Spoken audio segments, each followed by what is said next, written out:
Et la presse espagnole qui traîne encore 6 années de rancœur, depuis la trahison de 2022 aiguise très tôt ses couteaux. Le journaliste vétéran Thomas Roncero écrit que Kylian Mbappé ne se rebelle pas sur le terrain, qu'il ne possède ni la rage d'un Cristiano Ronaldo, ni le leadership d'un Vinicius Junior. Selon lui, Mbappé accepte les mauvaises soirées avec une froideur qui me laisse perplexe. Prenez un instant pour mesurer l'ironie. Le même joueur qui refusait de serrer la main de Thomas Tuchel après un remplacement à la 67e minute. Le même homme qui avait transformé la bouderie en discipline olympique à Paris. Et soudainement, à Madrid, il n'arrive même plus à montrer de la frustration. Et c'est précisément ici que le schéma devient impossible à ignorer. Parce qu'au PSG, le problème c'était Tuchel, puis Neymar, puis le projet, puis le manque d'ambition du PSG. Maintenant, au Real Madrid, le problème devient le système, puis la tactique, puis Carlo Ancelotti, puis l'adaptation, puis Vinicius. Chaque équipe, chaque maillot, chaque langue, la même histoire, la même force gravitationnelle, la même dérive silencieuse loin de toute responsabilité personnelle. Vinicius Junior avait passé 2 saisons comme leader incontesté du Real Madrid après le départ de Karim Benzema. C'était lui qui avait porté le club vers les trophées,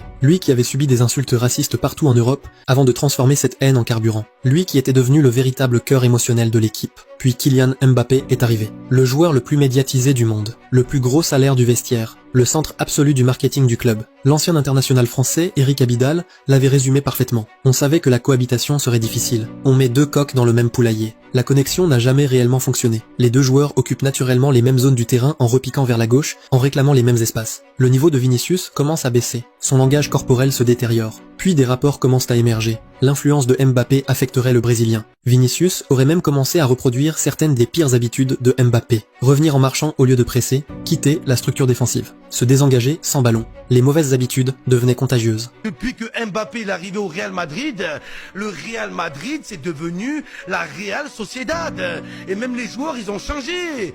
Vinicius c'est devenu minibus, Rodrigo c'est devenu escargot, Bellingham c'est devenu Belinda, Kamavinga c'est devenu Kamasutra. Oula les gars, oh il fait régresser les joueurs. Il faut le dire maintenant, Mbappé n'a pas la capacité à faire gagner son équipe, mais Mbappé encore plus n'a pas la capacité à faire progresser ses coéquipiers. Tout finit par exploser lors du Classico contre le FC Barcelone en octobre 2025. Xabi Alonso remplace Vinicius. Et Vinicius réagit. Il crie, boude, affiche publiquement sa frustration à la télévision espagnole pendant le plus grand match du football mondial. Un commentateur espagnol souligne immédiatement l'ironie cosmique de la scène. Vinicius réagissait exactement comme Mbappé réagissait autrefois. L'homme qui avait passé plus d'1 an à côté de Mbappé avait fini par absorber son comportement. Et au milieu de tout cela, Xabi Alonso, un entraîneur crédible, un homme que le Real Madrid s'était battu pour attirer, ne parvient pas à survivre au vestiaire. Les joueurs détenaient le pouvoir. Florentino Pérez, confronté au choix entre contrôler les stars ou sacrifier l'entraîneur, choisit le chemin de la moindre résistance. Il sacrifie l'entraîneur. Ça vous rappelle quelque chose ?